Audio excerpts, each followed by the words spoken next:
Assalamualaikum warahmatullahi wabarakatuh. Halo adik-adik, apa kabar kalian semuanya? Semoga sehat ya. Ketemu lagi dengan saya Fitria Sari masih di pembelajaran GS Channel. Kali ini kita akan belajar materi IPA Biologi mengenai sistem pencernaan manusia. Tapi sebelum kita belajar, jangan lupa subscribe, klik loncengnya, like videonya, dan share ke teman-teman ya, biar kita bisa belajar dari mana aja. Nah, bahasan pada sistem pencernaan manusia yang pertama adalah nutrisi, lalu yang kedua adalah struktur dan fungsi sistem pencernaan makanan pada manusia. Nah, nutrisi apa aja sih yang dibahas? Yang pertama adalah membahas kebutuhan energi. Energi digunakan untuk apa sih? Nah, energi ini digunakan untuk melakukan semua aktivitas. Dari berpikir, belajar, berjalan, tidur, semuanya membutuhkan energi. Nah, lalu yang kedua, fungsi energi juga untuk mempertahankan suhu tubuh normal, yaitu 37 derajat Celcius. Lalu, jumlah energi itu selalu diukur dalam satuan kalori. Maksud yang di sini adalah jumlah energi pada makanan atau pada proses metabolisme dalam tubuh itu menggunakan satuan kalori ya adik-adik ya. Nah, faktor kebutuhan energi itu dipengaruhi dari usia, artinya antara energi anak balita dengan anak remaja dan dewasa maupun orang lansia itu semuanya berbeda kebutuhan energinya. Nah, yang kedua yaitu dipengaruhi oleh jenis kelamin. Nah, biasanya untuk pria itu jumlah energinya itu lebih besar daripada wanita. Dan jenis kegiatan. Kegiatan antara kuli bangunan, pelajar, ibu rumah tangga semuanya berbeda jumlah energi yang dibutuhkannya. Nah, lalu ada hukum kalori. Nah, ada 3 hukum kalori. Yang pertama adalah in sama dengan out. Artinya, jumlah energi yang masuk sama dengan jumlah energi yang keluar. Artinya apa sih? Artinya adalah keseimbangan energi, sehingga tubuhnya itu berat badannya stabil, tetap. Lalu yang kedua, in lebih besar daripada out. Artinya, jumlah makanan yang kalian makan, ini jumlahnya ini lebih banyak daripada jumlah energi yang dilakukan proses metabolisme dalam tubuh. Nah, sehingga nanti akan terjadi keseimbangan energi positif. Nah, artinya apa? Artinya energi yang kita tadi akan disimpan dalam bentuk cadangan energi di dalam tubuh. Biasanya itu ditandai dengan berat badan yang meningkat. Nah, lalu yang ketiga yaitu jumlah energi yang masuk lebih kecil daripada jumlah energi yang dikeluarkan. Nah, itu menandai keseimbangan energi negatif. Artinya jumlah makanan yang kalian makan itu lebih sedikit dari jumlah yang seharusnya dibutuhkan dalam tubuh. Apa sih yang akan terjadi? Pastinya yang akan terjadi dalam proses metabolisme itu akan membakar cadangan makanan, cadangan energi yang ada di dalam tubuh kalian. Biasanya itu ditandai dengan berat badan yang menurun.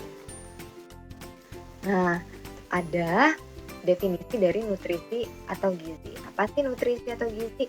Nutrisi atau gizi adalah zat yang dibutuhkan makhluk hidup sebagai sumber energi, sebagai mempertahankan kesehatan, pertumbuhan, dan berlangsungnya fungsi normal setiap jaringan dan organ. Nah, jenis nutrisi. Jenis nutrisi ini dibagi menjadi dua, ada makronutrien dan ada mikronutrien. Nah, yang pertama di sini karbohidrat, contohnya adalah nasi, roti, sereal, singkong, dan lain-lain. Yang kedua, lemak bisa didapati dari daging, susu, santan, dan keju. Yang ketiga, protein bisa didapat dari telur, daging, kacang-kacangan. Dan yang keempat, vitamin, mineral, dan air. Nah, vitamin, mineral, dan air ini merupakan mikronutrien, artinya dia dibutuhkan dalam tubuh dalam jumlah yang sedikit. Nah, berbeda dengan karbohidrat, lemak, dan protein, dia merupakan makronutrien. Nah, bertiga ini adalah dijumlahkan dalam tubuh dalam jumlah yang banyak. Nah, di sini ada makanan bergizi. Apa aja sih makanan bergizi? Nah, pastinya makanan bergizi itu harus mengandung yang pertama adalah karbohidrat, yang kedua protein, yang ketiga sayuran, dan yang keempat buah. Nah, dalam keempat makanan yang ada di sini semuanya sudah mengandung karbohidrat, lemak, protein, vitamin, mineral, ya. Nah, lalu bahasan yang selanjutnya adalah mengenai karbohidrat. Nah, setiap molekul karbohidrat itu terbuat dari karbon, hidrogen, dan oksigen. Nah, karbohidrat juga sebagai sumber energi bagi tubuh. 1 gram karbohidrat menghasilkan 4,1 kilokalori atau yang kita singkat adalah kcal. Nah, terdapat 3 jenis karbohidrat. Ada karbohidrat sederhana dan ada karbohidrat kompleks. Untuk gula merupakan karbohidrat sederhana. Contohnya bisa didapati dari buah, madu, dan susu. Untuk pati dan serat merupakan karbohidrat kompleks. Contohnya apa sih? Kalau untuk pati adalah umbi-umbian dan biji-bijian. Kalau untuk serat, dia contohnya adalah selulosa, roti, sereal gandum, kacang-kacangan, sayuran, dan buah-buahan. Nah, serat tidak dapat dicerna sehingga dikeluarkan lewat feses. Kalau untuk gula dan pati bisa dicerna ya adik-adik ya. Nah, untuk kelebihan karbohidrat bisa mengakibatkan penyakit diabetes. Apa sih penyakit diabetes? Penyakit diabetes itu ditandai dengan kadar gula darah yang sangat tinggi atau di atas normal. Nah, kadar gula darah normal yaitu berapa sih? 60 sampai 100 mg desiliter darah. Nah, ini dalam kondisi puasa ya adik-adik. Nah, biasanya kan kalau ingin mengukur kadar gula darah kan biasanya pasiennya juga harus puasa 8 sampai 10 jam ya adik-adik ya. Nah, kalau untuk misalnya saat makan dia maksimal adalah 140 mg per desiliter darah. Ini jumlah maksimal ya adik-adik ya, tidak boleh lebih dari itu. Jika lebih maka bisa dikatakan diabetes. Nah, lalu yang kedua adalah lemak atau lipid. Lemak atau lipid itu diperlukan tubuh karena menyediakan energi 9,3 kilokalori per gram. Nah, lemak melarutkan vitamin A, D, E, dan K, menyediakan asam lemak esensial bagi tubuh manusia. Dan selama proses pencernaan, lemak itu dipecah menjadi molekul yang lebih kecil, yaitu menjadi asam lemak dan gliserol. Lemak juga disimpan sebagai cadangan energi. Nah, berdasarkan jenis struktur kimianya, lemak itu dibagi menjadi lemak jenuh dan lemak tidak jenuh. Apa sih perbedaannya? Kalau untuk lemak jenuh, artinya lemaknya padat pada suhu kamar. Contohnya apa? Daging, susu, keju, minyak kelapa. Nah, kelebihan pada lemak jenuh bisa meningkatkan kolesterol darah sehingga bisa mengakibatkan penyakit jantung dan stroke. Nah, lalu kalau untuk lemak tak jenuh, dia biasanya cair pada suhu kamar, misalnya minyak nabati, minyak yang didapat dari tumbuhan ya adik-adik ya, dan lemak dalam biji. Lalu bahasan yang selanjutnya adalah protein. Nah, protein merupakan penghasil energi dan berguna juga sebagai pertumbuhan dan mengganti sel-sel tubuh yang rusak, dan sebagai pembuat enzim dan hormon dan pembentuk kekebalan tubuh atau antibodi.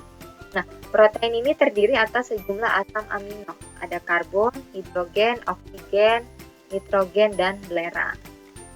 Nah, protein ini dibagi menjadi dua. Ada protein nabati, dia biasanya dari pohon-pohonan ya. Sama ada protein hewani ya. Bisa dilihat ya adik-adik ya. Nah, ini trigger untuk mengetahui nutrisi dalam makanan. Jadi, jika kita ingin mengetahui suatu makanan itu mengandung protein, karbohidrat, lemak, atau yang lainnya, kita bisa menguji makanan. Yang pertama, zat makanan amilum. Jika kita ingin mengetahui misalnya makanan tersebut mengandung karbohidrat kah, protein kah, glukosa atau lemak, maka kita akan uji dengan ini regennya.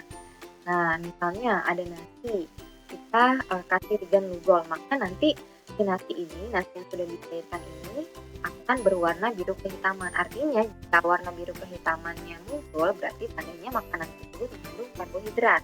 Nah, atau misalnya jenis lain, ada suatu makanan dikasih larutan Benedict. Nah, hasilnya merah bata, maka itu menandakan bahwa makanan tersebut mengandung glukosa.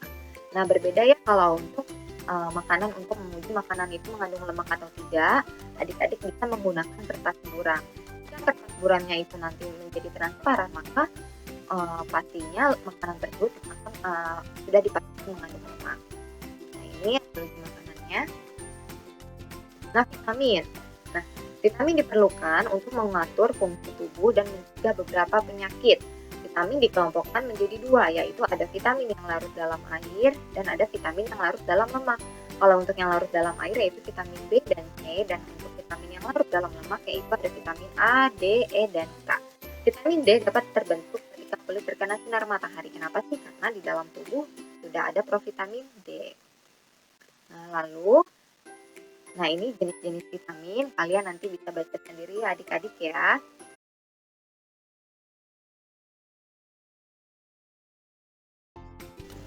Nah, selanjutnya ada mineral. Mineral berfungsi dalam proses pembangunan sel, membantu reaksi kimia tubuh, mengangkut oksigen ke seluruh tubuh, dan pembentukan dan pemeliharaan tulang. Tubuh itu memerlukan 14 jenis mineral, diantaranya ada kalsium, fosfor, kalium, natrium, besi, iodium, dan seng. Mineral juga merupakan nutrisi yang sedikit mengandung atom karbon. Nah, di sini berbagai jenis mineral yang dibutuhkan ya. Kalsium kegunaannya untuk tulang, gigi, otot, dan saraf. Sumbernya dari mana? Sumbernya dari telur, sayuran hijau, dan kacang-kacangan kedelai. Ini nanti kalian bisa lihat sendiri ya adik-adik ya. Lalu selanjutnya ada air. Nah, air itu dibutuhkan oleh tubuh sebagai pembentuk sel dan cairan tubuh, pengatur suhu tubuh, pelarut zat-zat gizi lain, dan pembantu proses pencernaan makanan. Nah, air juga merupakan media transportasi dan media pengeluaran sisa metabolisme. Oke, selesai adik-adik. Cukup sekian ya presentasi dari kakak. Semoga bermanfaat. Wassalamualaikum warahmatullahi wabarakatuh.